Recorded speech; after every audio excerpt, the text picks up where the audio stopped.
What are the challenges that you find, particularly, I suppose, mothers that you're working with?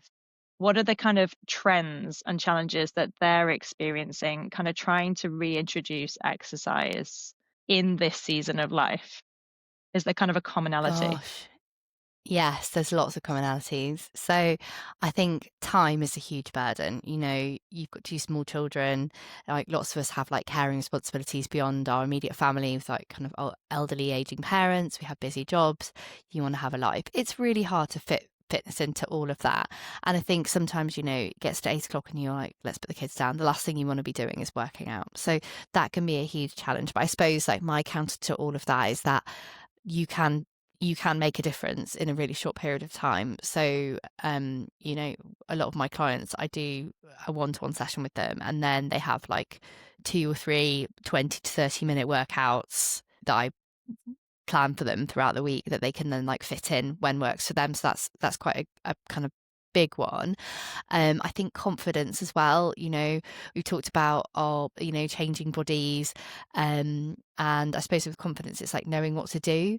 I think a lot of like the algorithm, or at least my algorithm, is about like weightlifting and being strong and lifting these, and I love all of that. But if you're new to that, saying like deadlifts and, squats and like, all these bench pressing, it's quite intimidating. So that's a massive challenge for a lot of women who just feel like I can't just walk into a gym and Yeah, do gyms the- could be do really scary places, gyms are I really think. they are really, I think there's always lots of like quite serious men who are like, Yeah.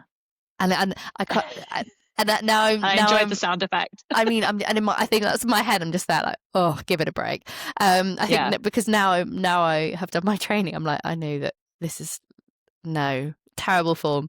But anyway, but I think for a lot of women, it's the confidence to even start, and it's that, oh well, I've not done it for ages. I'm really unfit. And it doesn't matter. Like, it doesn't matter. It just matters that you're giving it a go. I think it's like not worrying about coming from a place of being shit. So like it doesn't matter. It's just giving it a go is so important. So I think that's a huge blocker for a lot of women. Okay, so snack exercising. Yes.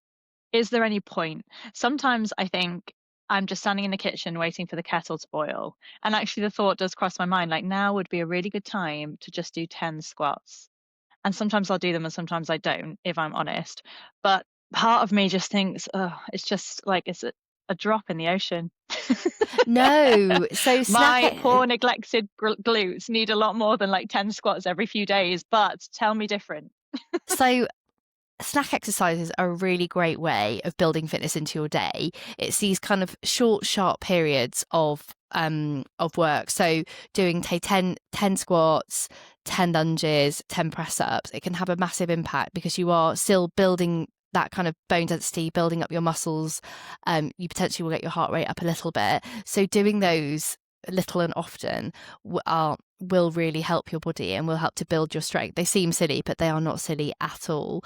It's also really great if you're a desk worker to kind of get up and move. You're getting your circulation flowing around your body. We all know all these things, and it's just having a moment to do them. So I guess I would challenge all of the listeners to, if you are sat listening, get up and do 10 squats, do 10 little lunges, and then maybe try a little incline press up on a desk in front of you, and repeat that a couple of times, because that is going to make a difference, especially if you're doing them on a regular basis. So I think snack exercises are great. And to the point of like not knowing what to do and having that confidence, if you can just do that in, the comfort of your own home, then potentially next time you might think, okay, maybe I'll do like 11 press ups or 12, and then it's like, it's showing you what you can do rather than what you can't do. I think when it comes to exercise, so many women have like these kind of self-limiting beliefs that like, oh, I can't do that. I could never do that. I could never run a marathon. I could never go to the gym. I could never do a full class. I'd be too hot. And it's like, well, you can.